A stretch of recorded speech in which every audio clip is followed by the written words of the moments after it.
Hi students, welcome to Anu educational channel. 4ನೇ ತರಗತಿ ಗಣಿತ ಅಧ್ಯಾಯ 6 ಭಾಗಾಕಾರ. ಈ ವಿಡಿಯೋದಲ್ಲಿ ನಾವು ಅಭ್ಯಾಸ 6.4ರ ಎಲ್ಲ ಲೆಕ್ಕಗಳನ್ನು ಬಿಡಿಸೋಣ. ಮೊದಲನೇ ಪ್ರಶ್ನೆ, ಪೂಜಾಳಿಗೆ 2300 ಬೆಲೆಯ ಮಿಕ್ಸಿಯನ್ನು ಮತ್ತು 1750 ಬೆಲೆಯ ಕುಕ್ಕರನ್ನು ಕೊಂಡುಕೊಳ್ಳಬೇಕಾಗಿದೆ. ಆದರೆ ಅವಳ ಬಳಿ ಇರುವ ಹಣ 3500. ಇವೆರಡನ್ನು ಕೊಳ್ಳಲು ಇನ್ನು ಎಷ್ಟು ಹಣದ ಅವಶ್ಯಕತೆ ಇದೆ? ಇಲ್ಲಿ ಪೂಜಾ 2300 ರೂಪಾಯಿಯ ಮಿಕ್ಸಿ ಮತ್ತು 1750 ರೂಪಾಯಿಯ ಕುಕ್ಕರನ್ನು ಕೊಂಡುಕೊಳ್ಳಬೇಕಾಗಿದೆ. ಆದರೆ ಅವಳ ಬಳಿ ಇರುವ ಹಣ 3500. ಇವೆರಡನ್ನು ಕೊಳ್ಳಲು ಇನ್ನೂ ಎಷ್ಟು ಹಣ ಬೇಕು ಎಂದು ನಾವು ಈಗ ಕಂಡುಹಿಡಿಯೋಣ. ಮಿಕ್ಸಿಯ ಬೆಲೆ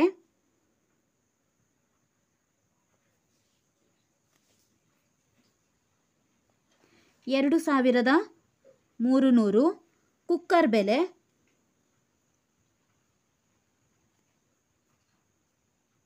1750. ಒಟ್ಟು ಇವೆರಡನ್ನು ಕೂಡಿಸೋಣ. 0 0 + 5 5, 7 + 3 10, 2 3 4 4050 ರೂಪಾಯಿ. ಅವಳ ಬಳಿ ಇರುವ ಹಣ 3500. ಆದ್ದರಿಂದ ಅವಶ್ಯವಿರುವ ಹಣ ಈಗ ಮಿಕ್ಸಿ ಮತ್ತು ಕುಕ್ಕರಿನ ಬೆಲೆಯಲ್ಲಿ ನಾವು ಅವಳ ಬಳಿ ಇರುವ ಹಣವನ್ನು ಕಳೆಯೋಣ. 4050 ಮೈನಸ್ 3500. 0 5ರಲ್ಲಿ 0 ಕಳೆದಾಗ 5. 0ಯಲ್ಲಿ 5ಅನ್ನು ಕಳೆಯಲು ಸಾಧ್ಯವಿಲ್ಲ. ನಾವು ಪಕ್ಕದಿಂದ ಒಂದು ಅಂಕಿಯನ್ನು ತೆಗೆದುಕೊಳ್ಳೋಣ. 10 10ರಲ್ಲಿ 5ಅನ್ನು ಕಳೆದಾಗ 5. ಇಲ್ಲಿಂದ ನಾವು ಪಕ್ಕದ ಸಂಖ್ಯೆಗೆ ಒಂದು ಅಂಕಿಯನ್ನು ನೀಡಿದ್ದೇವೆ. ಇಲ್ಲಿ 3 ಉಳಿಯಿತು. 3 - 3 0. ಆದ್ದರಿಂದ ಅವಶ್ಯವಿರುವ ಹಣ 550 ರೂಪಾಯಿಗಳು. ಎರಡನೇ ಪ್ರಶ್ನೆ, 9 ಚೀಲ ಗೋಧಿಯ ಬೆಲೆ 4050 ಆದರೆ 21 ಚೀಲ ಗೋಧಿಯ ಬೆಲೆ ಎಷ್ಟು? ಈಗ ನಾವು 9 ಚೀಲ ಗೋಧಿಯ ಬೆಲೆ 4050 ಆದರೆ 1 ಚೀಲ ಗೋಧಿಯ ಬೆಲೆಯನ್ನು ಕಂಡುಹಿಡಿಯೋಣ.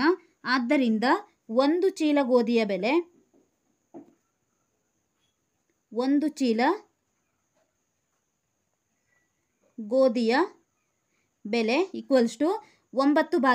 4050. ಈಗ 9ರ ಮಗ್ಗಿಯಲ್ಲಿ 9 4 36. 40ರಲ್ಲಿ 36ಅನ್ನು ಕಳೆದಾಗ 4 ಉಳಿಯಿತು. ಮುಂದಿನ ಅಂಕಿ 5. 5ಅನ್ನು ಕೆಳಗಿಳಿಸೋಣ. 9ರ ಮಗ್ಗಿಯಲ್ಲಿ 9 5 45. 45ರಲ್ಲಿ 45ಅನ್ನು ಕಳೆದಾಗ 0. ಈಗ ನಾವು ಭಾಗಲಬ್ಧದಲ್ಲಿ ಇಲ್ಲಿ ಉಳಿದ ಒಂದು 0ಯನ್ನು ಸೇರಿಸೋಣ. 1 ಚೀಲ ಗೋಧಿಯ ಬೆಲೆ 450 ರೂಪಾಯಿ. ಈಗ ನಾವು 21 ಚೀಲ ಗೋಧಿಯ ಬೆಲೆಯನ್ನು ಕಂಡುಹಿಡಿಯೋಣ. ಆದ್ದರಿಂದ 21 ಚೀಲ ಗೋಧಿಯ ಬೆಲೆ = 450 ಗುಣಿಸು 21. 1ರಿಂದ ಈ ಎಲ್ಲ ಅಂಕಿಗಳನ್ನು ಕೂಡಿಸಿದಾಗ ಮತ್ತೆ ಅದೇ ಅಂಕಿ ಬರುತ್ತದೆ. 1 × 0 0, 1 × 5 5, 1 × 4 4. ಈಗ 2ರಿಂದ ಗುಣಿಸೋಣ. 2 × 0 0, 2 × 5 10, 2 × 4 8 + 1 9. 9450 ರೂಪಾಯಿಗಳು. ಆದ್ದರಿಂದ 21 ಚೀಲ ಗೋಧಿಯ ಬೆಲೆ 9450 ರೂಪಾಯಿ. ಪ್ರಶ್ನೆ ನಂಬರ್ 3, 520 ಪುಸ್ತಕಗಳನ್ನು 4 ಕಪಾಟುಗಳಲ್ಲಿ ಜೋಡಿಸಲಾಗಿದೆ. ಈ ರೀತಿಯ 32 ಕಪಾಟುಗಳಲ್ಲಿ ಎಷ್ಟು ಪುಸ್ತಕಗಳನ್ನು ಜೋಡಿಸಬಹುದು? ಇಲ್ಲಿ ನಾವು 520 ಪುಸ್ತಕಗಳನ್ನು 4 ಕಪಾಟುಗಳಲ್ಲಿ ಜೋಡಿಸಲಾಗಿದೆ ಎಂದರೆ ಒಂದು ಕಪಾಟಿನಲ್ಲಿ ಜೋಡಿಸಲಾದಂತಹ ಪುಸ್ತಕಗಳ ಸಂಖ್ಯೆಯನ್ನು ಕಂಡುಹಿಡಿಯೋಣ. ಆದ್ದರಿಂದ ಒಂದು ಕಪಾಟಿನಲ್ಲಿ ಜೋಡಿಸಿದ ಪುಸ್ತಕಗಳ ಸಂಖ್ಯೆ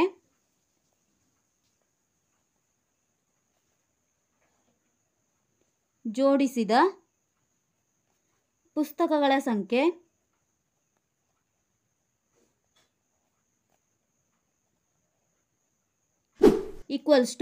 4/520.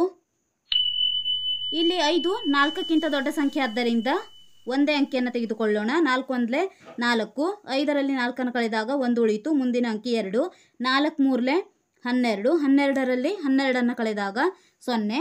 ಇಲ್ಲಿ ಭಾಗಲಬ್ಧದಲ್ಲಿ ನಾವು ಈ ಉಳಿದಂಥ ಸೊನ್ನೆಯನ್ನು ಸೇರಿಸೋಣ. ಆದ್ದರಿಂದ ಒಂದು ಕಪಾಟಿನಲ್ಲಿ ಜೋಡಿಸಿದ ಪುಸ್ತಕಗಳ ಸಂಖ್ಯೆ 130. ಇದೇ ರೀತಿ 32ರ ಕಪಾಟುಗಳಲ್ಲಿ ಎಷ್ಟು ಪುಸ್ತಕಗಳನ್ನು ಜೋಡಿಸಬಹುದು ಎಂದು ಕಂಡುಹಿಡಿಯಬೇಕಾದರೆ ನಾವು 130ಅನ್ನು 32ಕ್ಕೆ ಗುಣಿಸಬೇಕು. ಆದ್ದರಿಂದ 130 ಗುಣಿಸು 32, 2 ಗುಣಿಸು 0 0, 2 ಗುಣಿಸು 3 6, 2 ಗುಣಿಸು 1 2, 3 ಗುಣಿಸು 0 0, 3 ಗುಣಿಸು 3 9, 3 ಗುಣಿಸು 1 3, 0 6 ಪ್ಲಸ್ 0 6, 9 ಪ್ಲಸ್ 2 11, 3 ಪ್ಲಸ್ 1 4, 4160 ಪುಸ್ತಕಗಳನ್ನು 32ರ ಕಪಾಟುಗಳಲ್ಲಿ ಜೋಡಿಸಬಹುದು. ಆದ್ದರಿಂದ ಇಲ್ಲಿ ಪುಸ್ತಕಗಳ ಸಂಖ್ಯೆ 4160. 4ನೇ ಪ್ರಶ್ನೆ, ಒಂದು ಪುಸ್ತಕದ ಬೆಲೆ 15 ಮತ್ತು ಒಂದು ಪೆನ್ಸಿಲ್ ಬೆಲೆ 4 ರೂಪಾಯಿ. ಮೋಹನ್ ಒಟ್ಟು 2 ಪುಸ್ತಕಗಳನ್ನು ಮತ್ತು 3 ಪೆನ್ಸಿಲ್ಗಳನ್ನು ಕೊಂಡನು. ಎಲ್ಲ ಸೇರಿ ಮೋಹನ ಎಷ್ಟು ಹಣವನ್ನು ಕೊಡಬೇಕು ಎಂದು ಇಲ್ಲಿ ಇವರು ಕೇಳುತ್ತಿದ್ದಾರೆ. ಒಂದು ಪುಸ್ತಕದ ಬೆಲೆ 15. ಇಲ್ಲಿ ಮೋಹನ್ ತೆಗೆದುಕೊಳ್ಳುವ ಪುಸ್ತಕಗಳ ಸಂಖ್ಯೆ 2. ಆದ್ದರಿಂದ 2 ಪುಸ್ತಕದ ಬೆಲೆ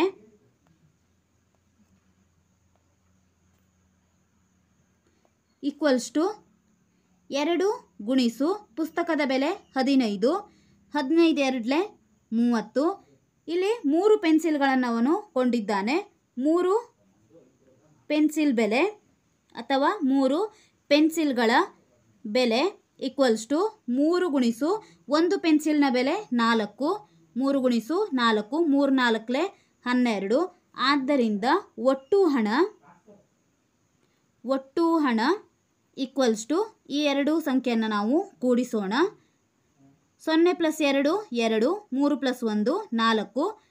ಆದ್ದರಿಂದ ಅವನು ಕೊಡಬೇಕಾದ ಒಟ್ಟು ಹಣ 42 ರೂಪಾಯಿಗಳು.